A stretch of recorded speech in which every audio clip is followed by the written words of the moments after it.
Everybody do the Garvin stomp, like North Carolina Crockett fans did when they took Starrcade out of Greensboro, where they had done big business from 1983 to 1986.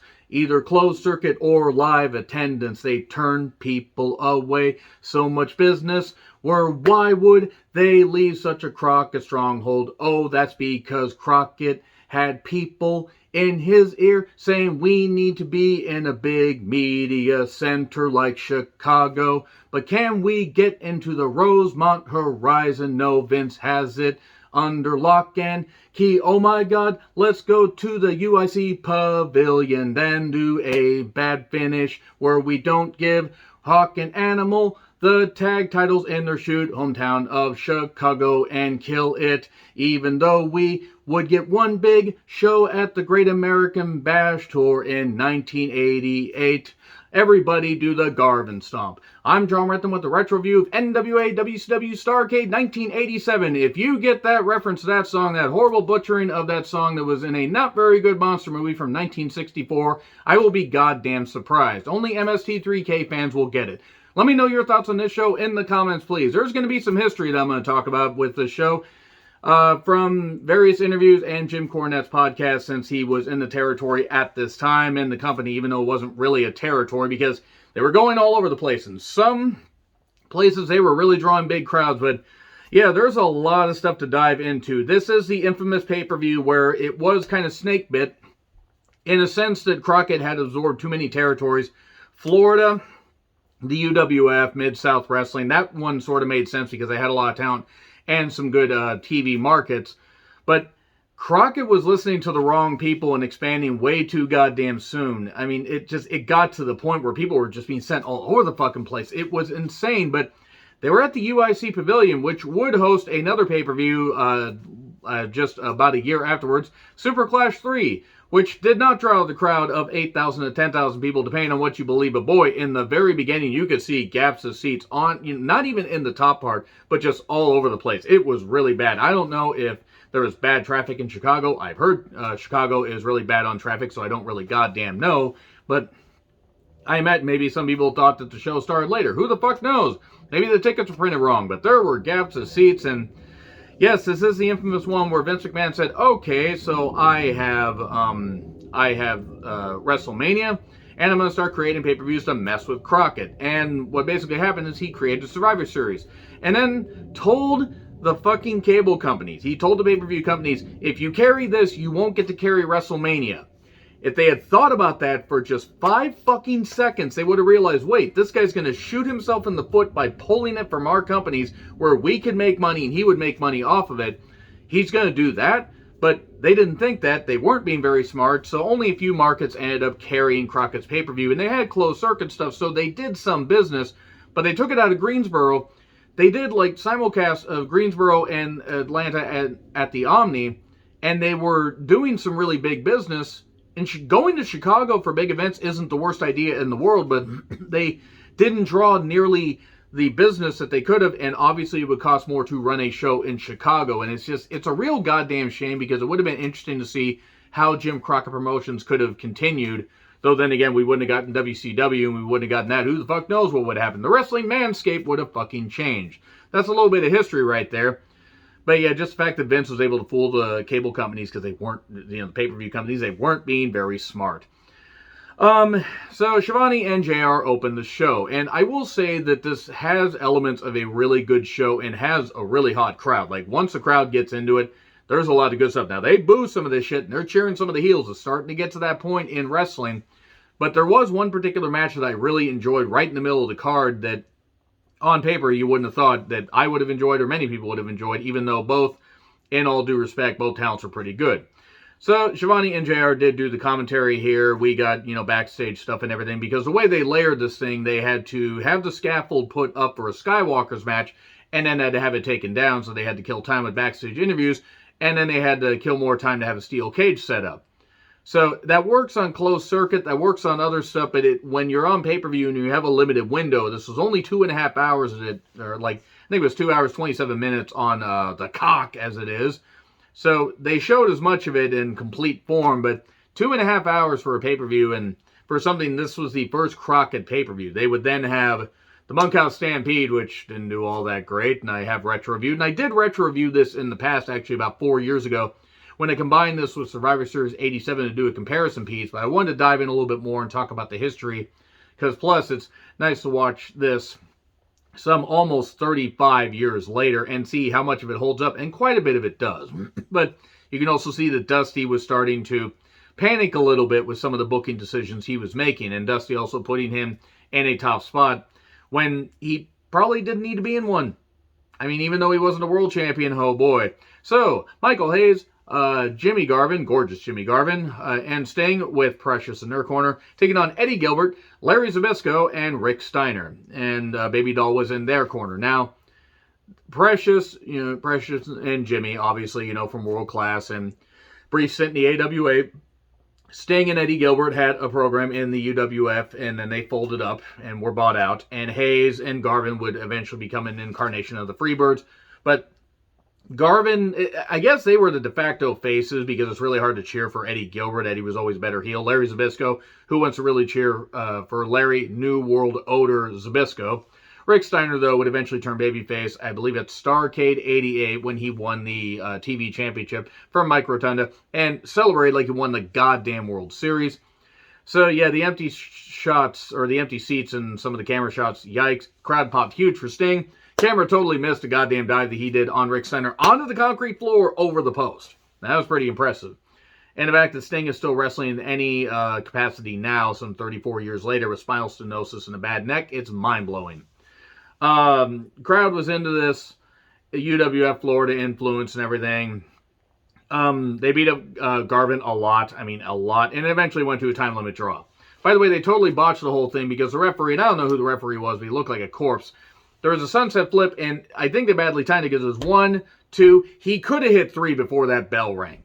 He could have hit 3 before that bell rang. And I mean, a few seconds before that bell rang. But they wanted to do time limit draw, which is a great way to start a pay-per-view. At least Vince McMahon didn't do that with the first SummerSlam. Oh, okay, he totally fucking did. That being said, though, the crowd was into this, and then Missy Hyatt was backstage. They did not utilize Missy Hyatt all that well at all. Barry Windham took on Dr. Death Steve Williams, UWF Heavyweight Championship match. On paper, this should work. It didn't. It was a show respect thing. They wanted Barry to go heel or Dr. Death to go heel. They wanted that. And if somebody was down, they would let him get back up. Some nice wrestling. And then an inadvertent low blow where Barry gave Dr. Death time to recover. And as Spill outside, Barry hit his head into the table. Or, his head outside. And then would get in and get hit with the most devastating maneuver in all of professional wrestling. Surprise roll up 1, 2, 3. It was about 7 minutes. Disappointing. Because it was fine at first, and then got weird, and then got sloppy, and I don't know what the fuck was going on, and misfire. Pretty big misfire here. So and the crowd was booing. The crowd was booing heavily. The crowd was going bullshit. Well, they didn't go bullshit on was the following match. Ricky Morton and Robert Gibson, the Rock and Roll Express, taking on the Midnight Express. The late, great, beautiful Bobby Eaton, Stan Lane with Big Bubba Rogers, late, great Big Bubba Rogers, and Jim Cornette himself. And they didn't have Cornette take the bump like he did at the previous Starrcade, considering he blew his goddamn knee up, and that was probably goddamn smart. The crowd did boo the Rock and Roll some at first. Now, they popped once the Racket got involved and stuff like that, but they didn't get the Racket involved until Big Bubba hit the Bubba Slam, the Bubba Spike, as Shivani called it, Bubba Spike. She's really, really cool name. Makes it sound like he's stabbing him like he's a vampire. And they just go on. They get the Racket up there. They throw the salt in the eyes or the powder and stuff like that. They're just beating each other up on this scaffold. And they really should have just let him have a classic match. They gave him apparently the same payoff that they got for Starrcade 86. But Bubba only got $5,000, which is why Bubba would end up leaving in early 88 and going to WWE and would be part of some big houses, especially a lengthy house tour. Or house show tour, rather, with Hulk Hogan, where he was taking suplexes off the steel cage, top of the steel cage, but he was getting like 10, 12 grand a week. He was making a lot of money. Because Vince was like, well, pal, if you're going to do that, I'm going to give you a big bonus. I'm Vince McMahon, damn it. So anyway, I had to get the obligatory Vince McMahon impression in there since people apparently like it, despite the fact it kills my throat every time. I don't know how Vince has managed to talk like that for so long. They did... They don't do these matches like this anymore. I expect AEW to bring back the scaffold match at some point. Lane drops and then Eaton and then the Rock and Roll win. There's some boos, but they do kind of boo or they kind of cheer when Big Bubba gets up there and then he gets low blowed and they run off. And then we cut to the back we cut to the announcers while commentary is killing time. We see Bubba crawl down, climb down the thing.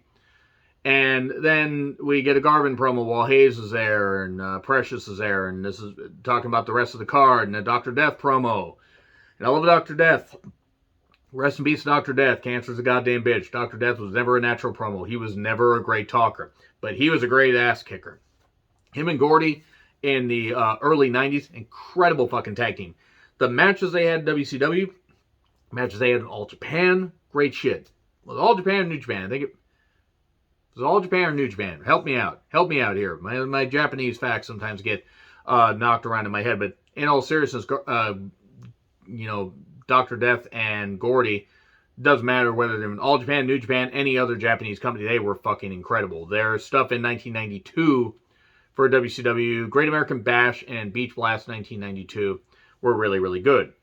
So they were just killing time while they took down the scaffold because they had to set the cage. They had to set the cage up, and they couldn't get the cage up there because then somebody would climb out the cage, climb on the scaffold, and then we would get a whole bunch of madness. We wouldn't get madness like that till later in WCW's dying days. Thank you, Vince Russo. Nikita Koloff taking on Terry Taylor with Hot Stuff Eddie Gilbert, who was just out for the opening six-man tag, if you'll recall, just about, 8 minutes ago. It's a unification match for the NWA and UWF TV championships, and you would think on paper this wouldn't work. Oh, it did. Terry Taylor was a terrific worker. This is right before he became the Red Rooster, right before they made him a big red cock. Even though apparently Terry Taylor's a bit of a dick, really quite a bit of a dick, he was a very good wrestler. Nikita Koloff, even though he didn't have a long run, he was like 9 years, 8-9 years in wrestling, and he had spurts where he would leave. He would leave shortly after this because if I recall correctly, his wife at the time had an illness. I don't remember his Parkinson's or what it was, but she would die shortly after that. He would end up coming back, but he would then suffer a broken neck at the hands of Vader on accident at Halloween Havoc 92 that would effectively end his career. And he'd been doing missionary work ever since. Anyway, enough history. This was really good. My favorite match of the night, in all honesty. Not that the other matches that followed weren't good, but this just had great pacing, had some great arm focus, working the body part, nice stuff with Eddie Gilbert getting involved eventually. They built to this shit. The crowd was chanting Nikita. They were into this. This was great shit. It went nearly 20 minutes. I think it was like just under that. Nikita roars back. We get some good near falls. Eddie gets involved. We get, a figure four by Terry with Eddie's help because Eddie's, helping him hold him out there. And we get a collision between Eddie and Terry, and then boom, the Russian sickle. Even though Terry had been focusing on, the shoulder and stuff like that, he managed to get the Russian sickle out of nowhere. 1, 2, 3, and that's the Unified TV Championship right there. Then, unfortunately, again, Nikita would leave shortly after this. And it speaks highly to his character that he was willing to leave that amount of money and go home and take care of his wife, family over funds. And that was good of him. Had his wife managed to live on, had that not happened, you had to wonder where Nikita's career would have gone. But I don't blame him for leaving and taking care of his his wife, his significant other. So that was a good match, though. That was a very good match. I really enjoyed that. And then we get to the Road Warriors with Paul Ellering taking on Arn Anderson and Tully Blanchard with J.J. Dillon. NWA Tag Team Championship match. Now, this is where Dusty wrote himself into a fucking corner. Because had he just had the Road Warriors win here, and then done a thing where one of them got laid out and it had to be a 2-on-1 and you beat them like that, okay, that would have worked. And you could have got the titles back on Arn and Tully in maybe around Bunkhouse. Maybe on a live event in February or March of '88, but you would have given the Road Warriors a Tag Team Championship run. Unfortunately, he wrote himself into said corner and then wrote himself into a smaller corner where he's like, shit, what the hell do I do? Oh, baby, I'm just going to do the Dusty finish. Everybody will love it. No, sorry, terrible Dusty impression. I wonder who the crowd cheered for. Oh, only one of them's from Chicago, so naturally the Road Warriors. The Horsemen bumped around like Super Balls, and then they worked on Hawk's leg worked on and then used a chair outside, referee distraction. Crowd was into this. Hot tag to Animal, but then he gets pulled down. Then Hawk is chasing Tully. They get into a melee. Arn gets sent over the top rope. Right after Tommy Young got bumped out, but he saw that. Second ref's out there. Doomsday Device, 1, 2, 3. New champions until Tommy Young says, no, we're going to do this, and I'm going to have everybody hate me. I love Tommy Young, but they had to make the referee be the bad guy here. And the decision's reversed, but they left with the belts anyway. The crowd was calling immediate bullshit here. They were not very happy. This wasn't as egregious as AWA Super Sunday when Hogan should have beaten Bockwinkel and he didn't because Vern got really fucking greedy and then tanked his own goddamn company because he was a fucking idiot. But this was really good. This was really, it was a really hot crowd, and Chicago would still do business. I think it did $100,000, something like that, during the 1988 Great American Bash tour, but they wouldn't do sellouts like that because part of it is you piss off the fan base enough, you're going to get it to where it's not going to work.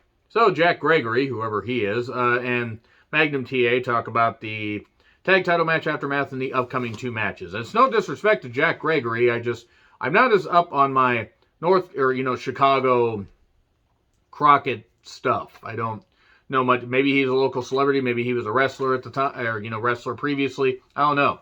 I knew who Jack Victory was, just not Gregory. And Magnum, of course, was working for Crockett as an announcer and then later WCW as an announcer after his unfortunate accident. I have one question. I asked this during some NWA reviews. Do you think Magnum TA would have been one of the biggest wrestlers had he not had his accident? I'm on the fence about it. I'm not saying that Magnum wouldn't have been really good and maybe lasted into the mid-90s. I don't know how hot he would have been. That's just me. I heard the crowds react towards him in Crockett. I've seen a little bit in Mid-South. I haven't seen as much of his stuff in Florida. But I wonder. I wonder if he would have been one of the biggest stars. Possibly. We'll never know. So we cut to Nikita, who says that, he says stuff in Russian, and then also says that Terry Taylor's a great wrestler, but he was greater. I am the greatest. Now I'm leaving Earth for no reason. J.J. Dillon talks about Luger versus Dusty. If Dusty loses, he must not wrestle for 90 days. That would be such a shame. Especially since the crowd was kind of booing. I mean, they were cheering Dusty in parts, and then they were booing him because they were getting kind of sick of him. So it's Lex Luger with J.J. Dillon versus Dusty Rhodes. Steel cage match for the NWA US Championship. And again, if Dusty loses, he must not wrestle for 90 days. Anywhere. Doesn't matter. They can't even wrestle on the goddamn moon. Radar men from the moon. No, can't even wrestle them. Alright, so can Dusty get enough out of Luger at this point, and can Dusty hang with Luger? Now, Dusty was always a very good athlete, despite the fact that he never looked like an athlete. Now, I'm not knocking. Rest in peace, Dusty Rhodes. But he was proof that you didn't need to be a big muscle guy or, even be really in great shape to wrestle. And he had great cardio. The thing is, though, this is kind of, it wasn't that it was overbooked, but it didn't, because Luger needed to lose the title at some point, because he was a great U.S. champion. As much as I knock Luger, he was a great U.S. champion. And Dusty had never held the belt, so naturally they telegraphed it. Johnny Weaver, who'd been a name in Jim Crockett Promotions, Jim Crockett Sr., and then Jim Crockett Jr., as far as like being a name, great wrestler and stuff like that, and been an announcer, not a very good announcer in all honesty, backstage interviewer, as it were. But the crowd boos Luger. They were into this. The Weaver lock, the sleeper hold, and nice arm focus by both. Focused on Luger's arm to prevent torture rack. Focused on Dusty's arm to prevent the bionic elbow, if you will. And, So, we get some cage hits. Dusty bleeds. Of course, Dusty bleeds. And Dusty fires back. Weaver gets knocked down by J.J. Dillon. He tosses a chair into the ring, over the cage, which was impressive. I mean, he managed to toss that over the goddamn thing. It almost didn't make it. But, because inanimate objects don't necessarily work with you that well. And we get a ref bump, but of course we get a DDT on the chair. Dusty gets a victory, 1, 2, 3. Okay, there you go. Chair backfires. Luger would eventually turn. And, I believe would beat J.J. Dillon in to win a bunkhouse stampede match. And then would go full-fledged babyface. Team of Barry Windham win the NWA Tag Team Championships for a little bit. And then lose them. And Barry would win the U.S. Championship. He would win it from Dusty at Great American Bash 88. And Luger would face off against Ric Flair in a terrific main event where they did a whole thing about blood from the Baltimore Athletic Commission and didn't work well because Lex Luger got a pap smear, as some people would say. So Flair and Garvin do their entrances. Garvin versus Ric Flair, steel cage match for the NWA Championship. Well, goodness me, Garvin's NWA title reign was not received all that well. Everybody do the Garvin stomp. Then Flair is bleeding in a cage match. Flair bleeding in a match in the 80s. I'm shocked. Shocked, I say. Ow. So, hard shots and figure fours. Escape the cage. Nope, can't. Off the top. And we get a sunset flip, and goodness me, Flair is bleeding like crazy. We get a ref bump. Hands of stone, but just two because the ref couldn't recover in time. And heads of the cage. 1, 2, 3. Ric Flair walks out as the new NWA World Champion. Nothing against Ronnie Garvin. Tremendous worker. Worked from the 60s all the way to the early 90s, in all honesty, before slowing down because nobody can go forever. Unless you have debts and everything and feel like you need to keep wrestling, or you just fucking love it and you won't admit the Father Time has latched onto you and says, no, you must come with me. No. But Garvin, a really tremendous wrestler, I just don't think anybody bought it, and the crowd was really booing Ronnie Garvin. I mean, they respected him, but they were cheering Flair because they were starting to cheer the heels in some of these markets. So yeah, pretty good in-ring action, but just some of the dodgy finishes and a whole bunch of business stuff and everything I talked about, and this being sabotaged by Vince. It's a bit of a snake bit pay-per-view. Not as bad as Bunkhouse Stampede. But anyway, agree, disagree with what I said. Like, share, subscribe. Twitter handle in the description. I'm John Ritlin. I'll see you soon.